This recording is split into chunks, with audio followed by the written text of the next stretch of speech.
Assalamualaikum warahmatullahi wabarakatuh. Perkenalkan, nama saya Esa Mitya Pratama. Saya dari kelas konversi PJJ S1 Informatika. Di sini saya akan mempresentasikan terkait tugas dari NLP atau Natural Language Processing. Nah, di sini saya kemarin sudah mengambil sebuah jurnal. Nah, jurnalnya itu sebenarnya berjudul Utilizing Learning Analytics to Support Study Success in Higher Education. Nah, atau dalam bahasa Indonesia kita memanfaatkan analisis pembelajaran untuk mendukung keberhasilan studi di pendidikan tinggi. Nah, jurnal ini ditulis oleh Dick Invendler dan Jen-Yin Kim Yao pada tahun 2020. Nah, jurnal ini membahas bagaimana analisis pembelajaran dapat meningkatkan keberhasilan studi mahasiswa.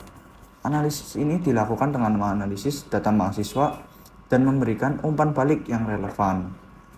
Nah, namun jurnal ini juga menyoroti kurangnya bukti empiris yang menunjukkan efektivitas analisis pembelajaran dalam skala besar serta kendala dalam implementasinya, termasuk aspek organisasi, teknis, dan kapasitas staf. Nah, mungkin lanjut saja. Ini ada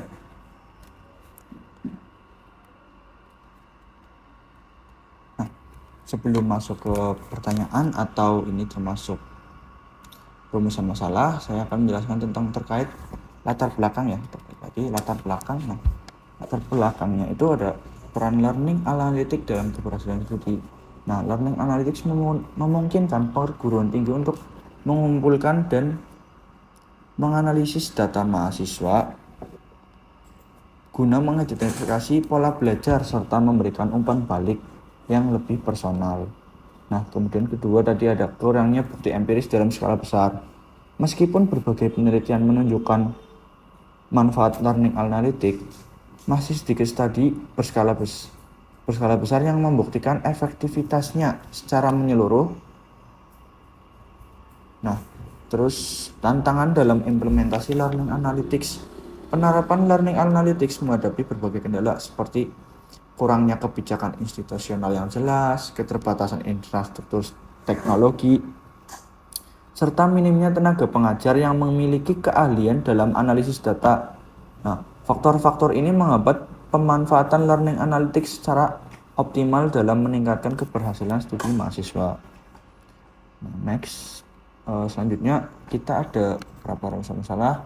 Yang pertama, faktor keberhasilan studi.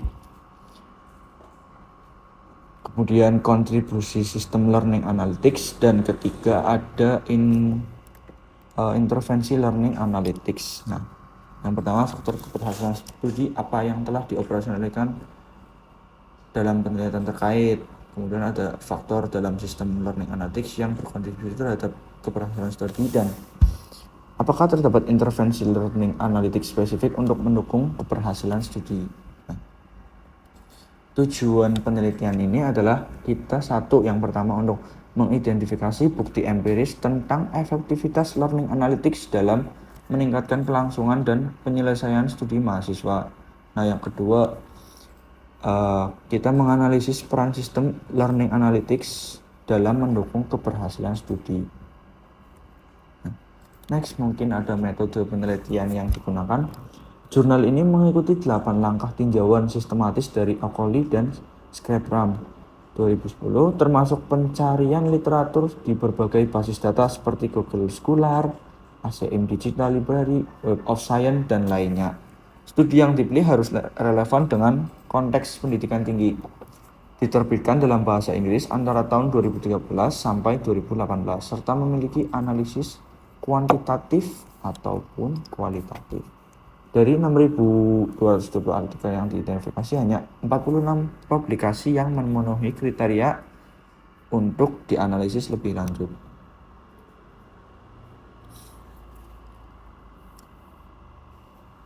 Kemudian kita ada kelebihan jurnal. Kelebihan dari jurnal yang saya ambil adalah yang pertama, metodologi sistematis. metodologi sistematis dengan pendekatan tinjauan yang sangat ketat.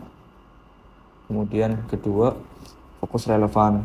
Fokus pada learning analytics yang relevan dalam pendidikan tinggi, jadi mencakup hanya pendidikan tinggi saja. Kemudian gambaran faktor keberhasilan, menyediakan gambaran faktor keberhasilan studi berbasis data karena sesuai judul. Nah, kemudian ada kekurangan jurnal. Baik lagi ke pembahasan awal, kita kurangnya bukti empiris dalam skala yang besar. Nah, kedua, tidak melakukan eksperimen secara langsung. Itu berdampak mengurangi kekuatan bukti kasual. Nah, ketiga, kurang membahas aspek implementasi praktis dalam institusi pendidikan. Jadi kurang praktis lah, atau jadi berlipat-lipat dalam memahami jurnal tersebut. Nah,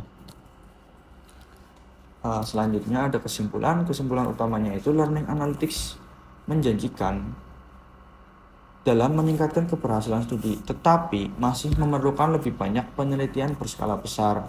Dalam artian keberhasilan studi ini cakupannya masih sangat-sangat besar, jadi harus dilakukan beberapa penelitian lebih lanjut. Nah, kemudian yang kedua, implementasi yang efektif membutuhkan pendekatan berbasis data yang disesuaikan dengan karakteristik institusi dan individu. Nah, yang ketiga itu, institusi pendidikan tinggi perlu mengembangkan kebijakan dan standar etika untuk penggunaan learning analytics. Nah, jadi banyak perguruan tinggi atau pendidikan tinggi ini istilahnya belum mengembangkan kebijakan tadi. Jadi mereka lebih memilih cara yang lebih mudah daripada cara yang sulit tadi. Tapi kan balik lagi ke orangnya masing-masing. Tapi sebenarnya perlu enggaknya learning analytics itu balik lagi ke pendidikan tingginya. Tapi karena di pendidikan tinggi tadi kita sesuai jurnal, nah harus kita bahas lebih lanjut. Nah, mungkin sekian penjelasan dari saya terkait jurnal yang telah saya ambil. Kurang lebihnya mohon maaf. Wassalamualaikum warahmatullahi wabarakatuh.